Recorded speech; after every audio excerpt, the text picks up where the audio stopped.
Welcome back to Fix Your Apps. In today's video, we're going to show you how to change the font style in your name on WhatsApp step by step. If you're ready to customize your WhatsApp name and make it stand out, make sure to hit that subscribe button so you don't miss out on more helpful tips. Step 1. First, open the Notes app on your Android device. Step 2. Tap on the plus icon to create a new note. Then tap on Add Note. This is where the fun begins. You'll get to explore some special characters and different font styles to customize your name just the way you want. Step 3. Now type out your name using the font style you've selected. You can experiment with different styles until you find the one you like best. Step 4. Once you're happy with the font style, simply copy the text. This will allow you to paste it into WhatsApp later.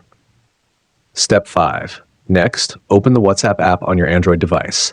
Step 6, tap on the 3 dots in the top right corner of your screen and select Settings from the menu. Step 7, now tap on your profile picture to access your profile. Step 8, tap on your current name to begin editing it. Step 9, paste the text you copied earlier into the name field. Step 10, finally tap on the Save icon to save the changes. Step 11, your name on WhatsApp will now display in that cool new font style. And that's it. Thanks for watching, and see you next time.